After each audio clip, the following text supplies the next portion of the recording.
नोटबंदी की जगह वोटबंदी में भी 225 का देहांत हो गया।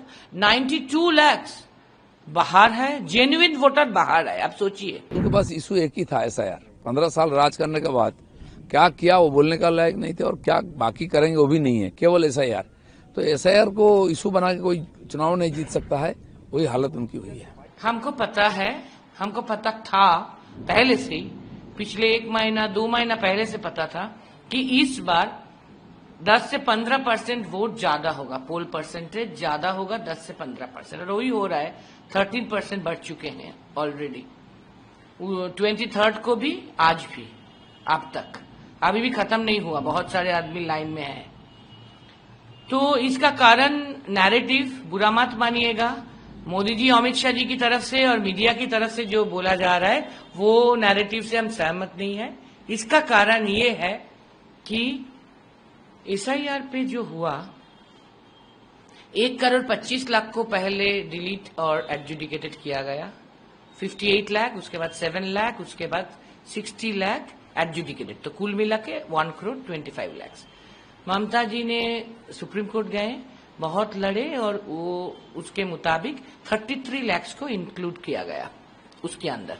तो अभी भी 92 lakh are in the deletion list and adjudication list.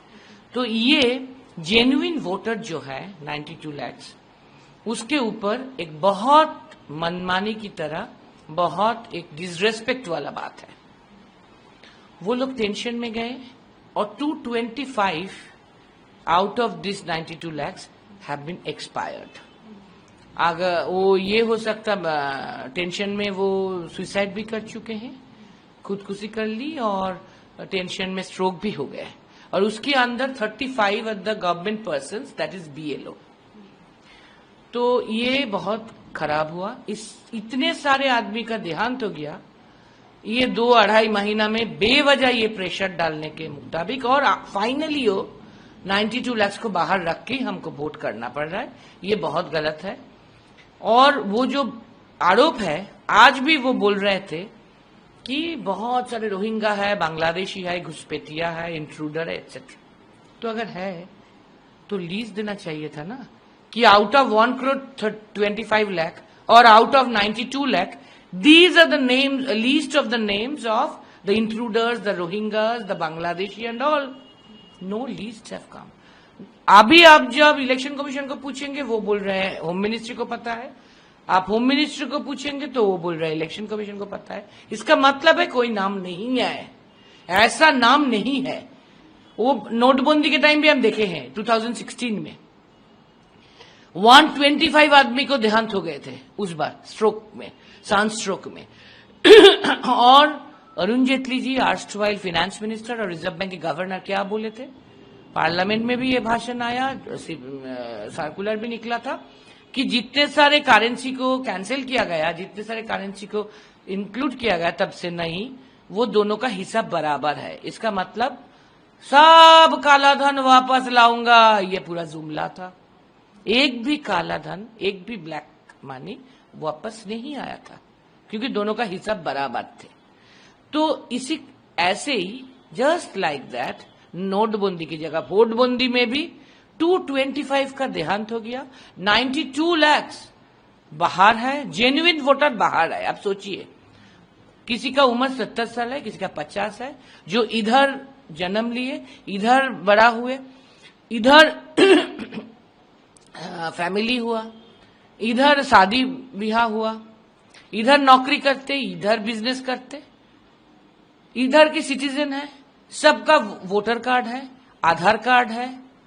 और आधार कार्ड तो स्टेट गवर्नमेंट की तरफ से नहीं बनाया जाता, वोटर कार्ड तो स्टेट गवर्नमेंट की तरफ से नहीं बनाया जाता, सबका सब कुछ है, फिर भी उनको बाहर कर दिया। तो ये जो डिसरेस्पेक्ट, इसके लिए जिसका नाम इस बार लिस्ट में आया, ये 92 लाख छोड़ के, सबने सोचा कि हम सबको वोट देना है, क्योंकि आइंदा अगली बार बीजेपी वाले बोलेंगे कि आपका नाम है लेकिन क्यों वोट नहीं दिया, तो आपका नाम खत्म।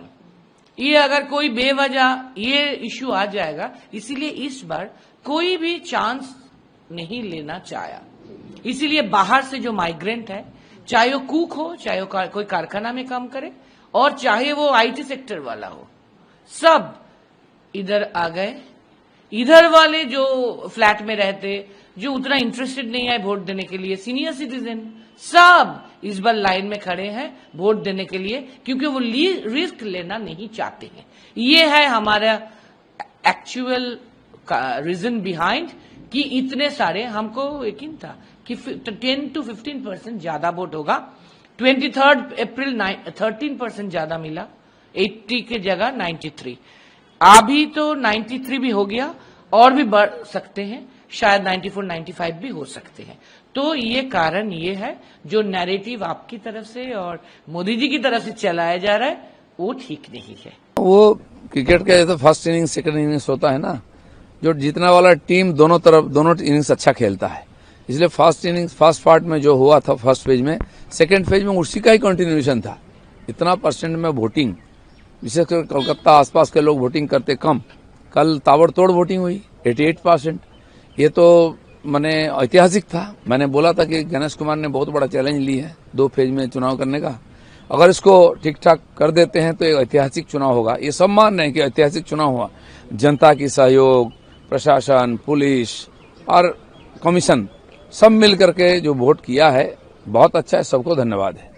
मुख्यमंत्री को देखा नहीं गया था इससे पहले चुनाव में हर पोलिंग स्टेशन पर जाने, लेकिन कल देखा गया कुछ अलग चाहे, जहाँ हर पोलिंग स्टेशन मुख्यमंत्री खुद पहुंचे। मजबूरी है। आप ममता बनर्जी इतना सभा करते हैं, इतना, लेकिन उनके पास इशू एक ही था, SIR। 15 साल राज करने के बाद क्या किया वो बोलने का लायक नहीं थे, और क्या बाकी करेंगे वो भी नहीं है, केवल SIR। तो SIR को इशू बना के कोई चुनाव नहीं जीत सकता है, वही हालत उनकी हुई है।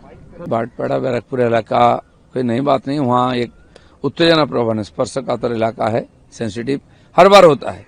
लेकिन जो बात होती थी, मर्डर होता था, कई लोगों की जाने जाती। इस बार की चुनाव सबसे बड़ी बात है, एक भी किसी का जान नहीं गया है, ये सबसे बड़ा अचीवमेंट्स है।